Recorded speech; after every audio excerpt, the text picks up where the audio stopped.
Всем привет, дорогие зрители, подписчики, а также гости моего канала. Я сегодня хочу рассказать об улучшенной копулировке, или по-другому ее называют английской прививкой. При производстве привитых саженцев винограда существуют различные этапы. Игнорирование и невыполнение одного из них вы в итоге не получите должного результата. Что в нее входит? Это прежде всего зимнее хранение посадочного материала, то есть привоя с подвоем. Также подготовка к самой прививке, то есть подвой у нас значительно раньше подготавливается, нежели привойная часть. Сам момент прививки, то есть механическое соединение привоя с подвоем. Также процесс стратификации, то есть создание условий, при которых происходит срастание. И процесс закалки перед высадкой и непосредственно сама высадка на виноградную школку. Все эти процессы у меня на канале есть видео. Видео называется «Настольная прививка». Вы, кому интересно, можете пройти, просмотреть. Сегодня пройдет речь лишь о способе соединения, то есть способе соединения привоя с подвоем. За последнее время разработано большое количество различных способов соединения привоя с подвоем, то есть способы прививки. Это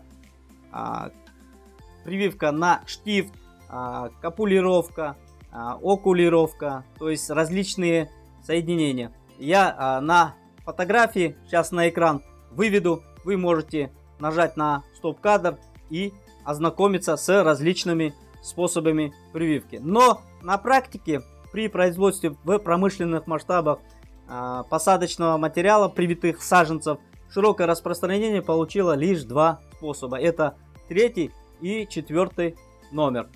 Что я имею в виду? Это ручным способом при производстве улучшенной копулировкой и с помощью механизации, с помощью различных станков, прививочных секаторов.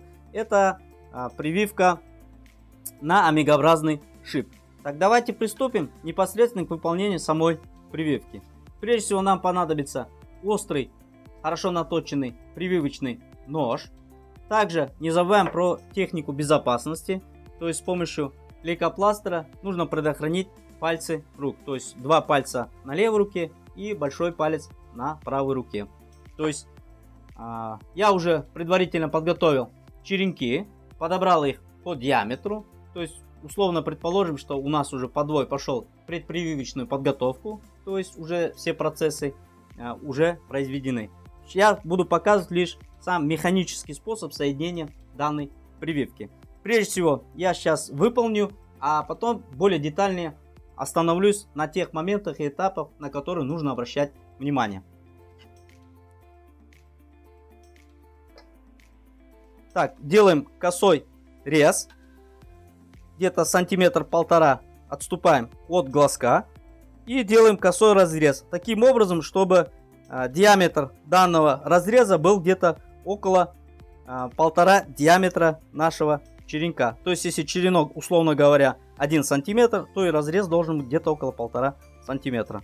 Проводим над наиболее развитой стороной от брюшной к спинной части. Вот таким вот образом делаем разрез. Берем привой. И на привое точно так же делаем надрез.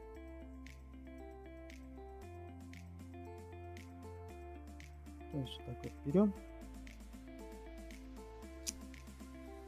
И смотрим на диаметры разрезов, чтобы они плюс-минус где-то совпадали. Если не совпадает, можно немножко подправить. Следующий этап. Берем наш привой и делаем надрез язычка. Язычок надрезаем непосредственно, где-то делаем на 3 части, разделяем. И на 1/3 от верха делаем надрез на язычок. Зарезаем немножко ножичком и аккуратненько делаем надрез. Покачивающими движениями аккуратненько. Так вот надрезаем. обращаем внимание, что наш разрез идет приблизительно параллельно нашему основному надрезу. Вот таким вот образом. И с помощью такого движения ножичком делаем аккуратненький такой вот приемчик, чтобы язычок немножко отогнуть наверх. То есть приблизительно получается вот так вот. Берем наш подвой. Также делим условно на 3 части. То есть 1, 2, 3. И на 1/3 делаем такой вот зарез. Зарезаем ножичком аккуратненько. Затем, поправляя ножик, с помощью покачивающего движения делаем такой вот язычок. Аккуратненько, не спеша. В этом деле нужно не спешить, так как риск получить травму велик. То есть делаем надрез и с помощью такого движения немножко язычок отгибаем наверх. То есть и берем привой с подвоем. Если вы пользуетесь гетероуксином, то есть макаете в нее и вот таким вот образом механически его соединяете. При соединении стараемся, чтобы язычки не заламывались, не отпадали. Обращаем внимание на совпадение камбиальных слоев. А направление глазков она не так важна. Вверх отрезаем. Вот должно быть приблизительно быть у вас вот такое вот соединение. Также есть способ на ребро. Это когда делают разрез через плоскую и желобковую сторону побега. То есть разворачивают побег на 90 градусов. Да? И с помощью стрейч пленки обматываем место прививки. Не спеша. Обматываем.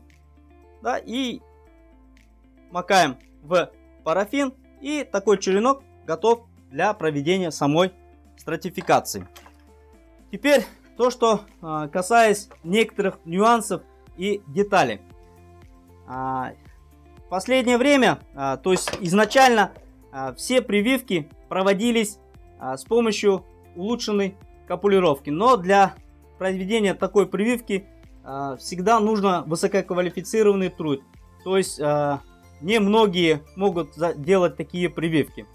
Но с появлением механизированных станков, различных прививочных секаторов, постепенно люди отошли от данного способа прививки, так как производительность улучшается с помощью различных секаторов. Но есть, как говорится, небольшой нюанс. Прежде всего, с помощью таких прививочных секаторов ваш секатор должен быть достаточно качественным, хорошим. То есть, если лезвие у вас будет некачественное, вы при произведении среза, да, то есть вот таком произведении среза, у вас получится недостаточно хороший рез. То есть при произведении такой манипуляции вы раздавливаете, и с помощью этого ухудшается сам способ прививки. Теперь то, что касается непосредственно самого реза, на которые моменты я хочу обратить внимание. У черенка, кроме верхушечности, есть еще горизонтальная способность. То есть на тупых срезах, то есть каллус образуется значительно хуже, чем на острых концах. Я сейчас фотографию вставлю, вы посмотрите на вот эти моменты. То есть в зависимости от угла среза, то есть процесс образования каллуса тоже бывает разным. То есть если условно посмотреть, у черенка есть 4 стороны. Косой срез нужно делать обязательно через наиболее развитые стороны.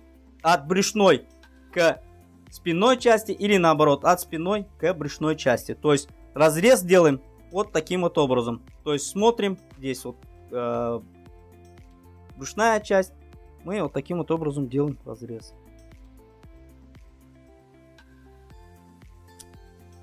Вот так. И при произведении прививок на плодовых, то есть на яблонях, на грушах, там говорится о том, что диаметр самого среза должно быть где-то 3-5 диаметров самого черенка. А на винограде используется где-то 1,5 диаметра, не больше. И при произведении самого надреза, да, стараемся ножичком аккуратненько зарезались.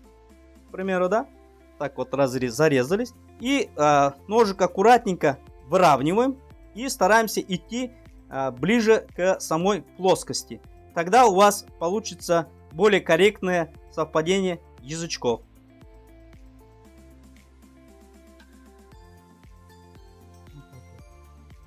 И поворачиваем ножик и стараемся идти непосредственно ближе к самой плоскости среза. Вот так вот. И вот этим вот движением обязательно отгибаем сам язычок наверх, чтобы можно было корректно совпадать. Это все, что я хотел вам сегодня показать.